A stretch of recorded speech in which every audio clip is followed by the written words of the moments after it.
Dios les bendiga, hermanos. Amén. Vamos a ubicarnos en esta mañana en la carta de Primera de Juan. Carta de Primera de Juan. Vamos a leer del versículo 1 al versículo 4. Acompáñenme. Dice la palabra del Señor: lo que era desde el principio, lo que hemos oído, lo que hemos visto con nuestros ojos, lo que hemos contemplado y palparon nuestras manos tocante al verbo de vida.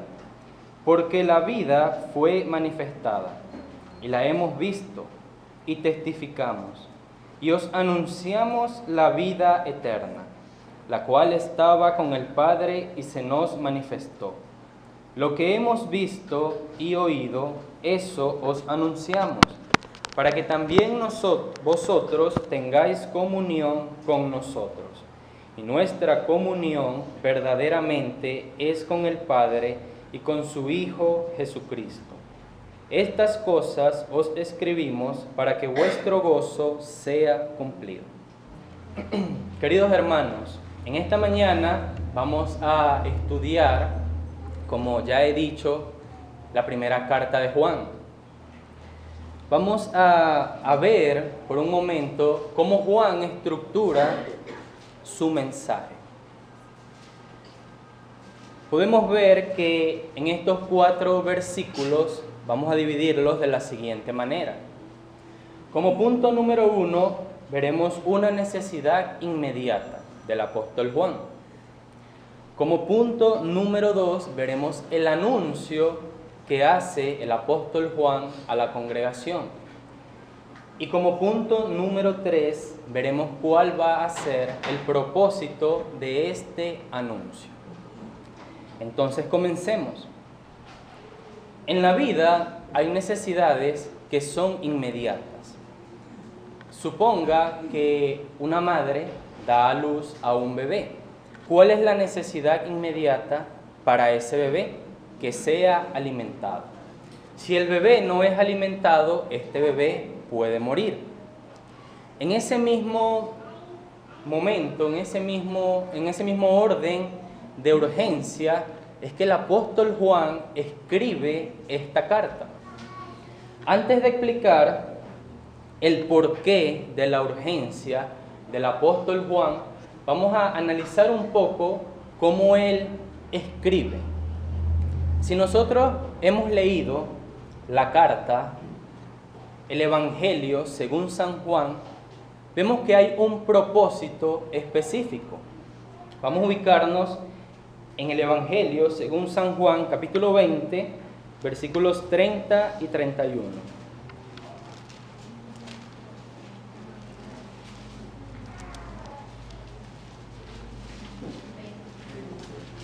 Juan, capítulo 20, versículo 30 y 31.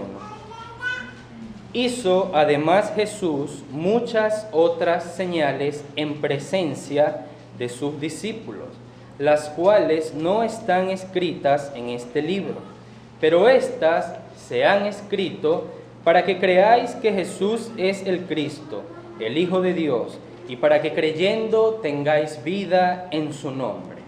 Había una necesidad: proclamar el nombre de Cristo, proclamar al Señor Jesucristo. Ahora bien, la carta de Primera de Juan también tiene un propósito. Vamos ahora a buscar Primera de Juan, capítulo 5, versículo 13.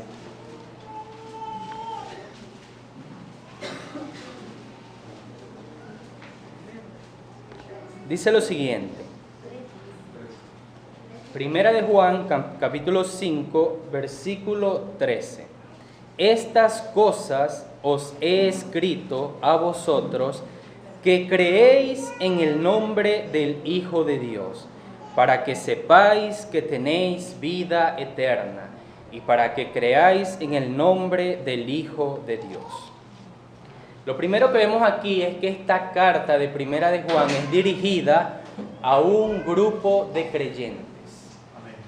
Es dirigida a la iglesia del Señor, Aunque Juan no usa un destinatario como tal, como vemos en otras cartas, él está hablando a la iglesia de Cristo y tiene un propósito claro al escribir su carta.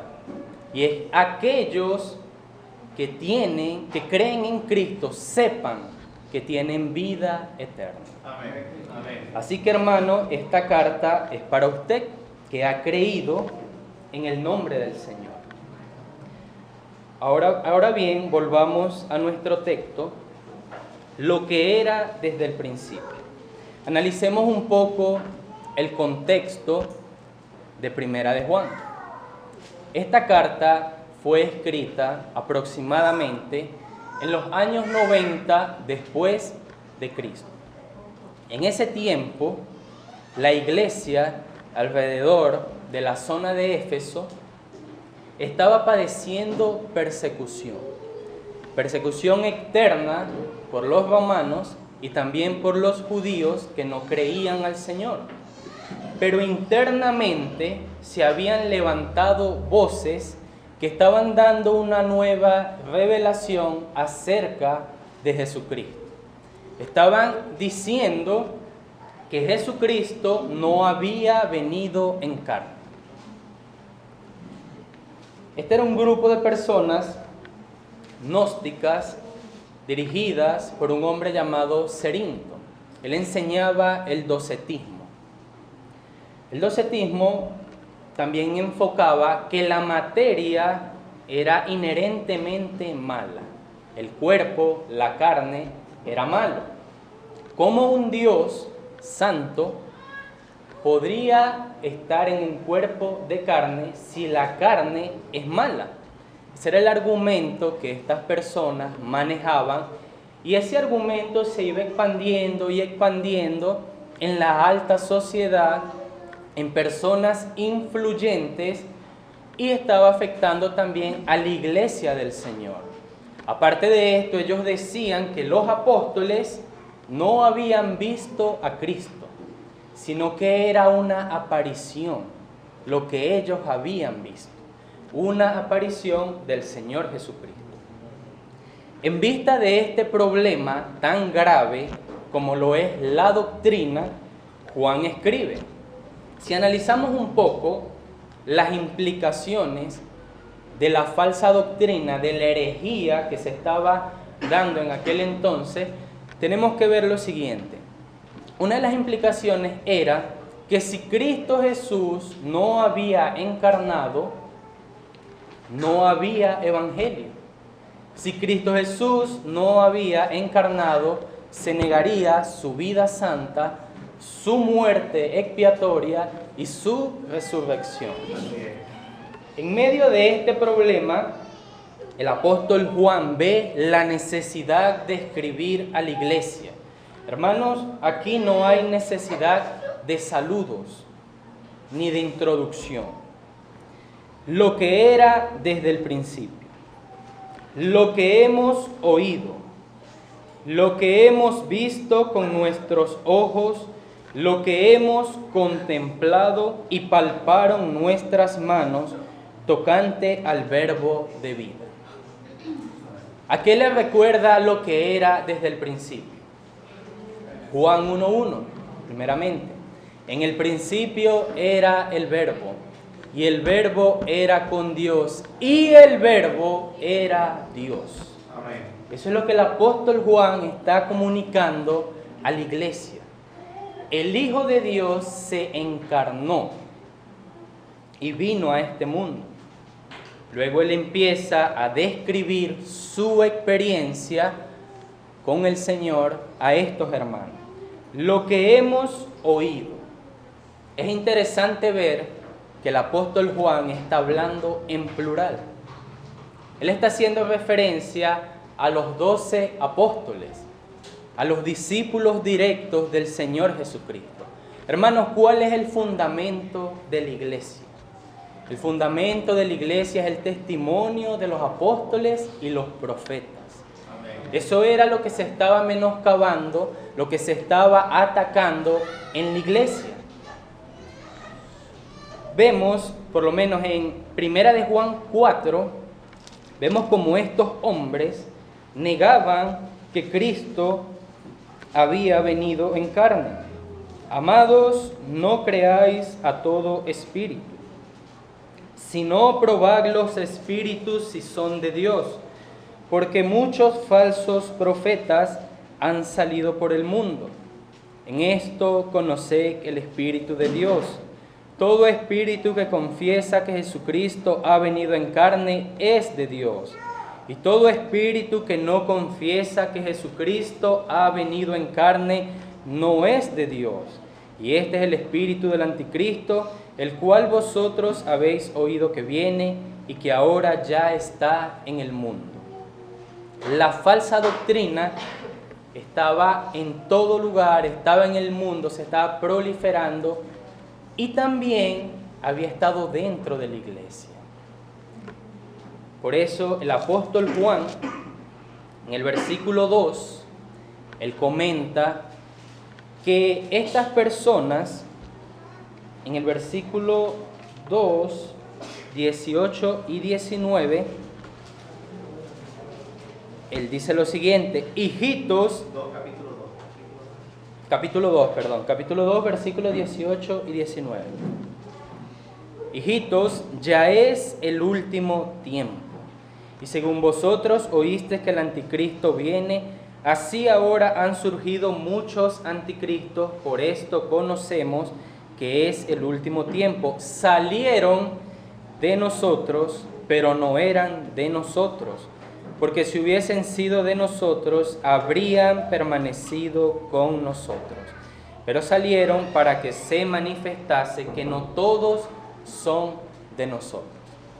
Habían hombres que estuvieron por un tiempo en la iglesia y se levantaron en contra de la doctrina sana, de la doctrina de los apóstoles, de la doctrina que Dios ha revelado en toda la Escritura. Amén. Juan nuevamente comienza a describir su experiencia con el Señor. Lo que hemos oído.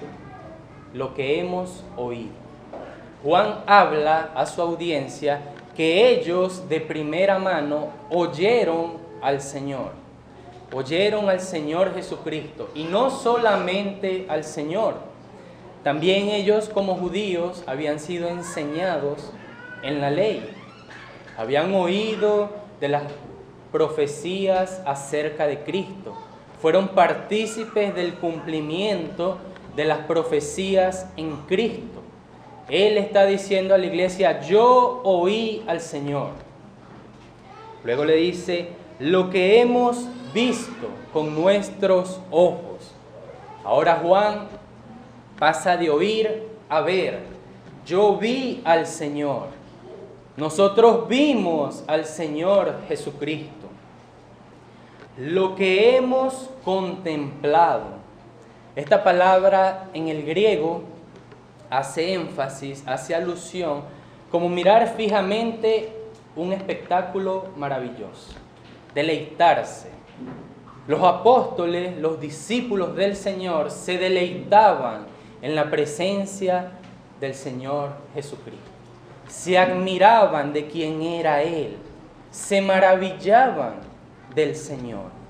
Esto nos recuerda a Pablo cuando al finalizar su carta, él alaba al Señor. Él exalta el nombre de Dios cuando exclama: oh profundidad de las riquezas de la sabiduría y ciencia de Dios, cuán insondables son sus juicios e inescrutables sus caminos. Hermanos, una de las consecuencias de tener una verdadera relación con Dios es que usted debe deleitarse en el Señor. Amén. ¿Se deleita usted en el Señor? ¿Se maravilla usted en Cristo? ¿Se goza de lo que Él es, de quién es, lo que Él ha hecho? ¿Lo hace? Debe hacerlo, hermano, porque la Biblia enseña que una experiencia con Cristo nos lleva a adorarlo, nos lleva a deleitarnos, a gozarnos en Él. Amén. Continuando, ahora vamos al versículo 2. Hemos podido ver la necesidad inmediata que el apóstol Juan resuelve. Yo he visto al Señor, yo he oído al Señor, yo he contemplado al Señor, yo lo he tocado. El apóstol Juan le está diciendo a la iglesia: yo soy un testimonio vivo de que Cristo vino en carne. Amén. No crean esa falsa doctrina. El Señor Jesucristo encarnó y vivió entre nosotros. Versículo 2. ¿Cuál es el anuncio que hace el apóstol Juan? El versículo 2 tiene una conexión con el versículo 1. Hay un paréntesis muy importante, una explicación del versículo 1. Porque la vida fue manifestada, y la hemos visto y testificamos, y os anunciamos la vida eterna, la cual estaba con el Padre y se nos manifestó. ¿A qué nos recuerda esto, hermano? Vamos al Evangelio según San Juan, capítulo 1, versículo 14.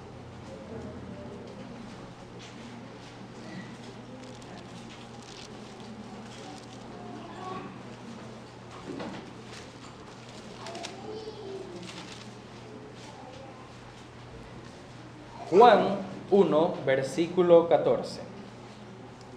Y aquel Verbo fue hecho carne y habitó entre nosotros, y vimos su gloria, gloria como del unigénito del Padre, lleno de gracia y de verdad. Nuevamente Juan está enfatizando: el Señor se hizo carne. El Señor habitó entre nosotros y nosotros le vimos, nosotros contemplamos su gloria, pero también Él expresa: porque la vida fue manifestada. Jesucristo es la vida y no cualquier vida. El apóstol Juan no está enseñando de Cristo como alguien que puede ayudar a guardar su matrimonio, como enseñan hoy en día. El apóstol Juan no está presentando a Cristo como una persona a quien le puede ayudar en sus necesidades diarias. No está presentando al Señor como un ayudador. Él está diciendo: Dios, el creador del cielo y de la tierra. Él es la vida. Él se hizo hombre y Él ha habitado entre nosotros. Él ha dado vida eterna. Esta es la vida que Juan está comunicando a la iglesia. La comunión, el conocimiento del Padre, el conocimiento del Hijo. La relación que el hombre puede tener con Dios a través de Jesucristo. Amén. Es lo que Juan está comunicando a la congregación. Porque la vida fue manifestada, mostrada públicamente, y la hemos visto y testificamos, y eso os anunciamos. El anuncio del Evangelio. Cristo, hermano, es el Evangelio. Si nosotros predicamos y no predicamos a Cristo, nada hacemos. Y si usted se sienta a oír un mensaje que no tenga a Cristo, nada hace, pierde el tiempo, está perdiendo su tiempo. Lamentablemente, en nuestro país, tengo que decirlo, hay congregaciones que no predican a Cristo, no predican el Evangelio. Simplemente quieren atraer personas para acumular riquezas, para hacer una mega iglesia, pero no predican a Cristo. ¿Qué iglesias son en nuestro país? Las Buenas Nuevas. Ahí no predican al Señor.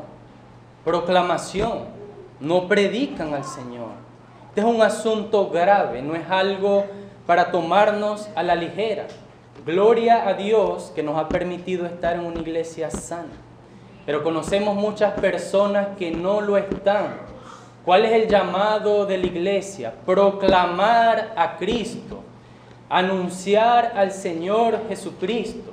Ese es su llamado, hermano. Ese es mi llamado, nuestro llamado, predicar al Señor.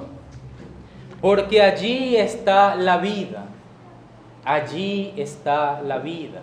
Jesucristo dijo: yo soy el camino y la verdad y la vida. Nadie viene al Padre sino por mí. En otra ocasión dijo: yo soy la puerta. El que por mí entrare será salvo. Y saldrá y entrará y hallará pastos. No dijo: yo soy una de las puertas. Yo soy la puerta. Él exclamó que Él era el camino al Padre. Él es la vida eterna. Amén. Y se ha manifestado. Se ha manifestado para que creamos en Él. Y ese es el anuncio que el apóstol Juan está haciendo. Esto nos lleva también a la gran comisión. Por tanto, id y haced discípulos. Id y haced discípulos. Hermanos, el asunto de doctrina es un asunto fundamental en la iglesia del Señor. Es un asunto fundamental. Dios permita que esta iglesia permanezca firme predicando el Evangelio. Dios permita que nuestros pastores prediquen siempre el Evangelio. Y que toda persona que predique en este púlpito predique el Evangelio de Cristo. Veamos ahora el propósito del anuncio de Juan. Juan ha hablado de una necesidad, ha atacado un problema doctrinal. Juan ha anunciado lo que Dios le ha dicho que anuncie, a Cristo. Pero hay un propósito en el anuncio de Juan. Hay un motivo por el cual Juan dice estas cosas.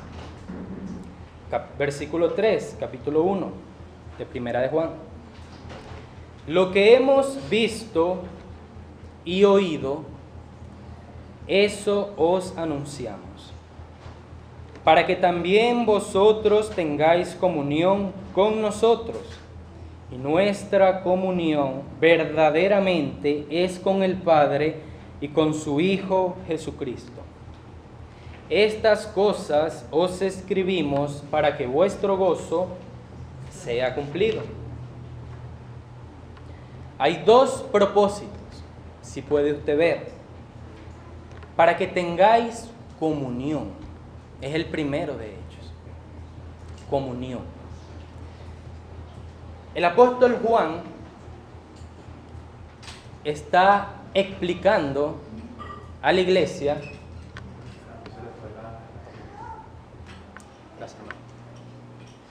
Sí.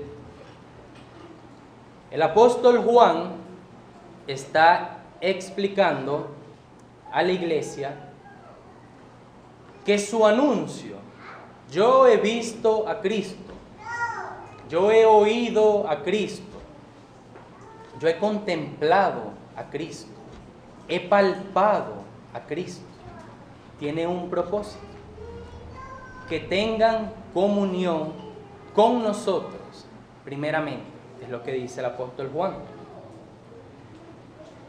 El apóstol Juan estaba diciéndole: yo tengo comunión con el Señor. Los apóstoles tenemos comunión con el Señor. Y les estoy anunciando esta verdad para que ustedes también tengan comunión. Para que también tengan comunión con nosotros.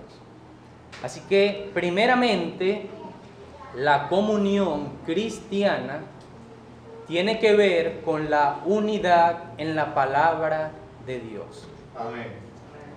Lo único que le da a usted comunión es estar en la doctrina de Cristo. Si usted no tiene la doctrina de Cristo, puede venir a la iglesia, puede llamarse cristiano, pero usted verdaderamente no es cristiano, porque no tiene comunión. La comunión es la palabra de Dios.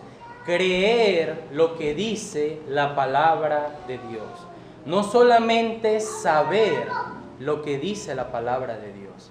Creer el Evangelio. Creer lo que Dios ha dicho acerca de su Hijo y de sí mismo.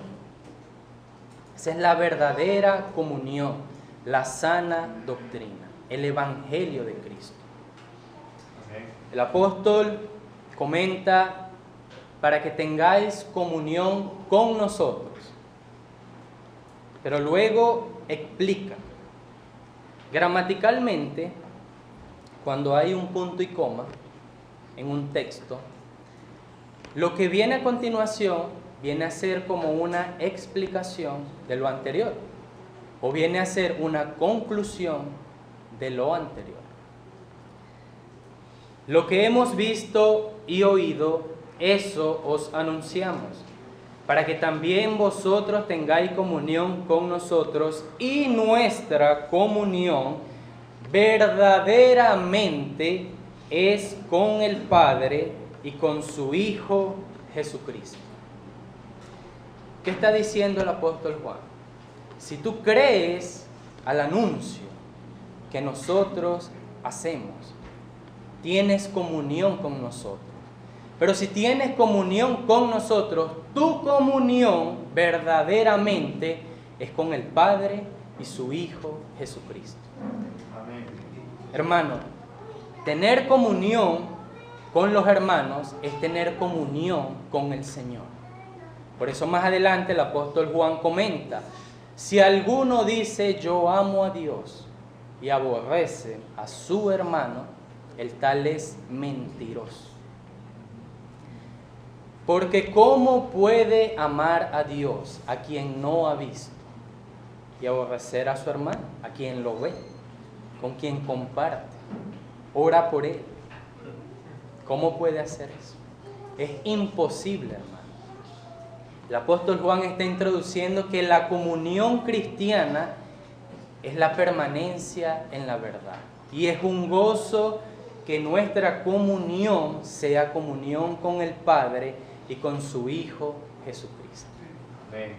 Hoy en día hay un movimiento ecuménico, el ecumenismo.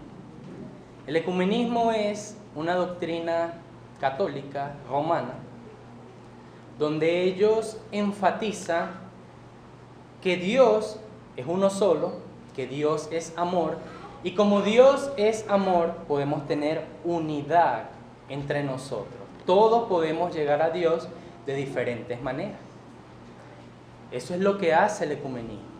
Y usted ve conferencias, usted ve noticias donde católicos, evangélicos se reúnen en un mismo bien común. Pero la Biblia dice que eso no es así. Usted no puede tener comunión con un católico romano, porque él no cree lo que dice la Escritura. Si usted cree lo que dice la Escritura, usted no tendrá comunión ni con el católico romano, ni con los testigos de Jehová que niegan la encarnación de Cristo,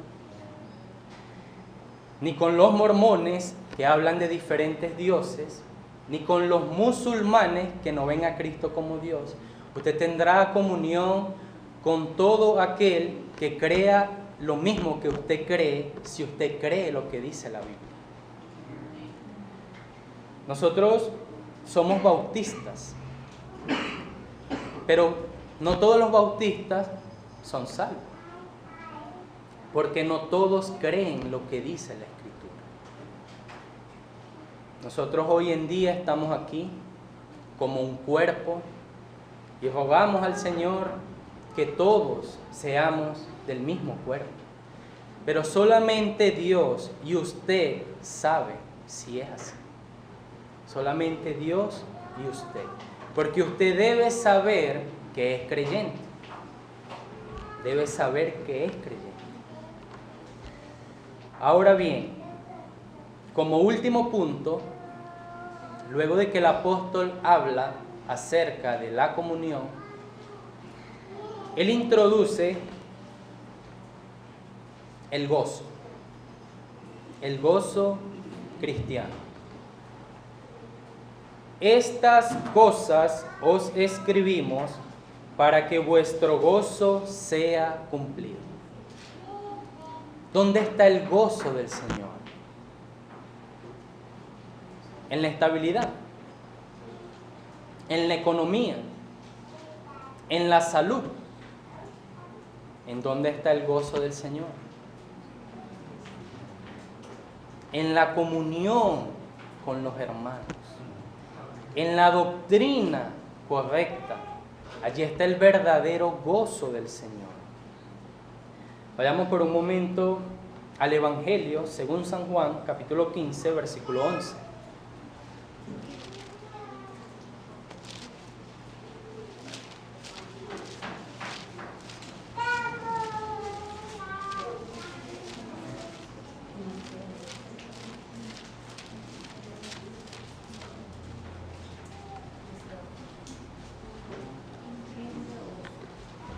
Evangelio según San Juan, capítulo 15, versículo 11. Estas cosas os he hablado, para que mi gozo esté en vosotros y vuestro gozo sea cumplido. El versículo anterior dice: si guardareis mis mandamientos, permaneceréis en mi amor, así como yo he guardado los mandamientos de mi Padre y permanezco en su amor. O sea, el Señor está explicando lo que el apóstol Juan está diciendo. El gozo, mi gozo, lo tendrás cuando guardes los mandamientos del Señor.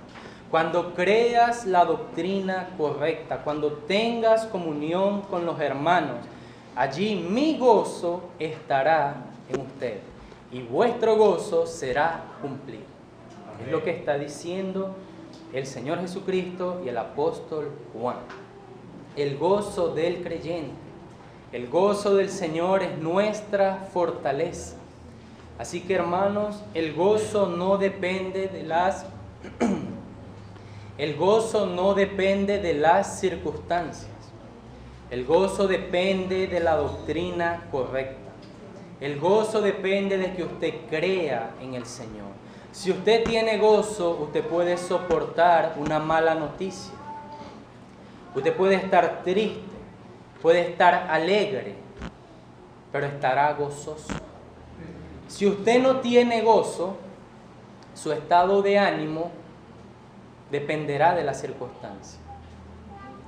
Dependerá de la circunstancia. Así que, hermanos, el anuncio del apóstol Juan le hace un llamado a que crea el Evangelio. Cristo es el Evangelio. No podemos creer falsas enseñanzas acerca de Cristo. Debemos creer lo que la Escritura dice acerca de Cristo. Él se goza en escribir a estos hermanos, porque al final les dice: y le escribo a vosotros que tenéis la vida eterna. Si usted tiene la vida eterna, gócese en lo que dice el apóstol Juan. Jesucristo vino a este mundo. Jesucristo encarnó. Jesucristo vivió una vida perfecta. El Señor Jesucristo murió en la cruz por nuestros pecados, como lo dice la Escritura. Fue sepultado y resucitó al tercer día, como lo dice la Escritura. Amén. Amén. Y el llamado que el Señor le hace es que se arrepienta de sus pecados. Con esto quiero concluir.